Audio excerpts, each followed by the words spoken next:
came to the disciples by the Sea of Tiberias, and he revealed himself in this way. Simon Peter, Thomas, called the twin, Nathanael of Cana in Galilee, and the two sons of Zebedee, and two others of his disciples were together. Simon Peter said to them, I am going fishing. They said to him, we will go with you. They went out and got into the boat, but that night they caught nothing. Just as day was breaking, Jesus stood on the beach. Yet the disciples did not know that it was Jesus. Jesus said to them, children, have you any fish? They answered, no. He said to them, cast the net on the right side of the boat, and you will find some. So they cast it, and now they were not able to haul in the quantity of fish. The disciple whom Jesus loved said to Peter, it is the Lord. When Simon Peter heard that it was the Lord, he put on his clothes, for he was stripped for work, and sprung into the sea. But the other disciples came in the boat, dragging the net full of fish, for they were not far from land, but about 100 yards off. When they got out on land, they saw a charcoal fire there, with fish laying on it and bread. Jesus said to them, bring some of the fish that you have just caught. So Simon Peter went aboard and hauled the net ashore, full of large fish, 153 of them. And although there were so many, the net was not torn. This is the word of God for the people of God. Thanks be to God. Please be seated.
Let's pray together.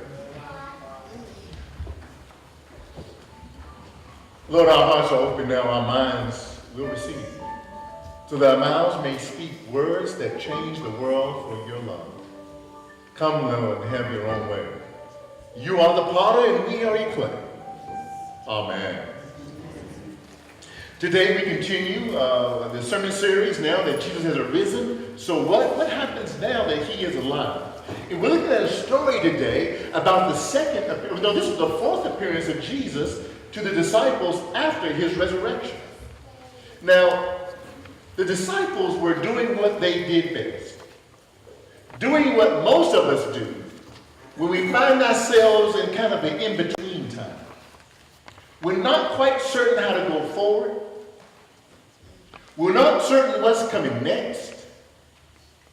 We've seen something that excited us. We anticipate something good is going to happen, but we don't know how to get there yet. So like most of us, the disciples fell back on what they knew. Most of them were fishermen before they were called to follow Jesus. So in that in-between time, when things were unclear and they did not know what they do, and since they were by the water anyway, they decided, let's go fishing.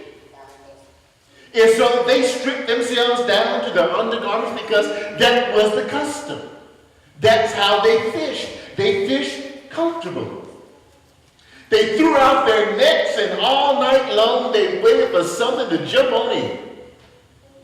Dawn came and nothing was there, and this man called out from the shore.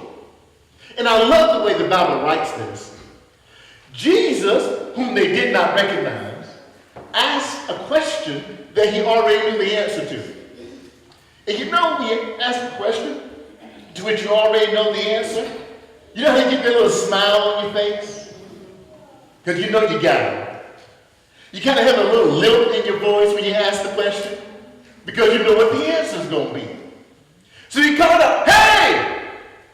Y'all didn't get any fish, did you? And of course, the answer came back, no. Because once you do that to somebody, nobody's ever happy. Nobody ever likes to be trapped by a question. So automatically, there was a little bit of back and forth right here. And then Jesus went one more step. God's got nerve. Jesus said to them, okay, take your nets and put them on the right side of the boat, and then you're going to get something. Now think about this thing. They've been fishing all night long. And they were experienced, skilled, good fishermen. No doubt they had those nets on the left side of the boat, the right side of the boat, the back of the boat, the front of the boat. Every part of the boat they could get that net on and try to get some fish. And all night long they had caught nothing. And here this man was saying, put your nets on the right side and you're going to pull something up. God does not call us to go to places we hadn't been before. God calls us to go right back to those empty, shallow, unfulfilling places and to keep doing what God has called us to do. God calls us to go back to those places that have frustrated us, driven us crazy, disappointed us, made us cuss and get angry. God calls us to go back to those places and to trust that when we go back being called by God with the authority and power of God to be with us, those same empty, frustrating, anger-making places we want to cuss out become a place of blessing. I mean, why do you come to church every Sunday? Listen to sermons sometimes and hit it and sometimes it don't. Why have people spent years in the same church with preachers they didn't like? Why do preachers stay in church sometimes thinking, God ain't here? I'm not saying y'all. I'm not saying me either. But this is truth. This is truth. God calls us to come to these same places and to believe that something good is going to happen. To believe that beyond all of our expectation, God is able to take what seems to be nothing and make it a blessing that fulfills the need so great that we don't know what to do with the overabundance. God calls us, trust in me and go back to the place where you came from and watch a miracle take place. Now this is the strange part. They had already seen the resurrected Jesus 3 times before. They knew he was risen, but they still could not recognize him when they saw him. But there was something about his voice, there was something about his command. They did it anyway. Even though they had been fishing all night in those same waters, they still put the nets down on the other side, and the fish jumped in the nets, 153 of them. And that disciple whom Jesus loved, all of a sudden, he recognized something strange is happening up in here. It must be the Lord. And as soon as Peter heard that, he put his coat around him. This is kind of crazy. He actually put his clothes back around him and then jumped in the water. Isn't it true that when you swim, you take stuff off so you don't have much drag? When you get excited about Jesus, we don't think about what we're doing. He put his coat back on him, then he jumped in the water and swam to shore. He was the oldest of all of them. He had gray all up in his head and everywhere else, but he was the first one to jump in the water and make it back to shore. The others came in the boats behind him, because he was excited to meet Jesus. And when he got there was already fish on the fire. There was already bread waiting to be shared. You see, God had already prepared something. God had already made a place. God was ready to receive them. God doesn't call you if God's not ready. And God won't send you if God's not ready to give you what you need so you can make the journey. So Jesus said, now you take some of that fish you just caught, you bring it on and add it to the fish I already got cooked. And then we're going to have ourselves a feast together. This morning we're being called to the feast. We're being called to go to those same old places we've already been. For some of us, that's going to be the voting booth. You're thinking to yourselves, what's going to change? What's going to be good? What's going to happen? It's all about money. It's all about this. It's all about that. It's the same old mess it's always been for all this time. Well, that might be true. But we worship a God who takes the same old thing and turns it upside down on his head. All God needs is for us to be willing to participate, to live. And the more we participate, the more God raises up those who are able to do things in the name of our Lord and Savior Jesus Christ. The more we're able to belong to God and to one another in a way that the world can't help but change, because if it didn't change, I don't know what would happen. I mean, who would have believed that high school students could have made a difference after a shooting in their building? Who could have believed that these kids, some of them not even 18 years old, could have such a profound effect as to make folks start thinking differently? When money couldn't do it, power couldn't do it, lobbyists couldn't do it, it took little children to even move 1 inch.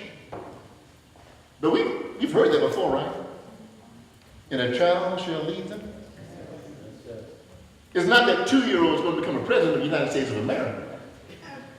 But it is that sometimes we have to remember that there is no obstacle in this world that God cannot remove.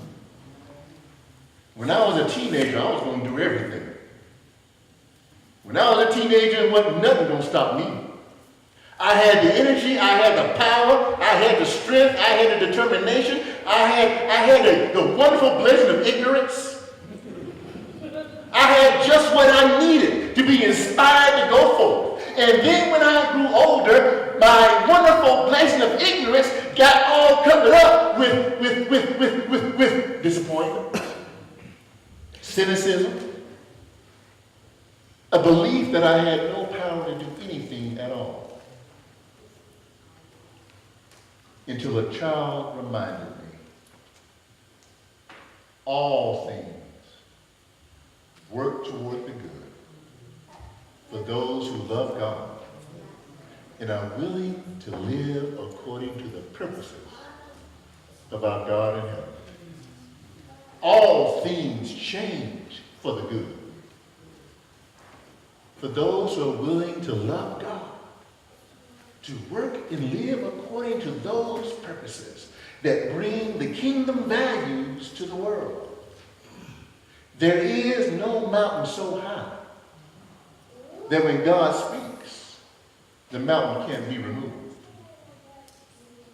There is no river so wide that when God's power is made perfect, that it can't be traversed. There is no situation so entrenched, so dug in, that when God wants to dig it up, it can't be done away with. There is nobody so stuck, so often, so hard-headed, that if they just open up a little bit, God won't flood on in.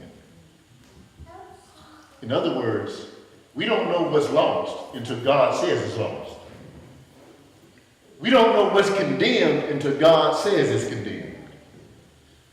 Our job is to go out and spread the word of God. We let God take care of the harvest. We don't pick and choose who to go to because we don't like what they're up to.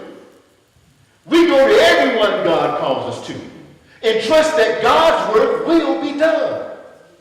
Our job is not to condemn and judge each other. Our job is to find ways to love each other beyond what we think about one another. Our job is to have the faith that the God who loves me will give me the power to know how to love you in a way that uplifts your life and works for your best purposes. Therefore, we don't discard whole groups of people because of their race, their nationality, because of the language they speak, because of their sexual orientation. We go to everybody. And we spread the good news. And we trust that when the net goes down for Jesus, it's going to come back so full that we don't know what to do with all of it. And get this. I like this part. I always ask this question before. They never give me a good answer. If you don't like somebody here and now, and you spend your whole life not liking them because of a certain thing you can't stand that they are or have done, what you gonna do if when you go to the great kingdom and you see that God has chosen to put them right there beside you? Is that going to be heaven or is that going to be hell? So we might as well start getting along right now. So that when we come there again, we won't be surprised by the goodness God has done. None of us know who's going to be there until we get there. Tony knows we're going to be there till we get there. So we're just trusting God that God's making a way for us. That God's on the shore and the fish is being prepared. That God has the bread ready. And God says, take the catch at the end and bring it on to the fire. And let's all have a meal together. Amen.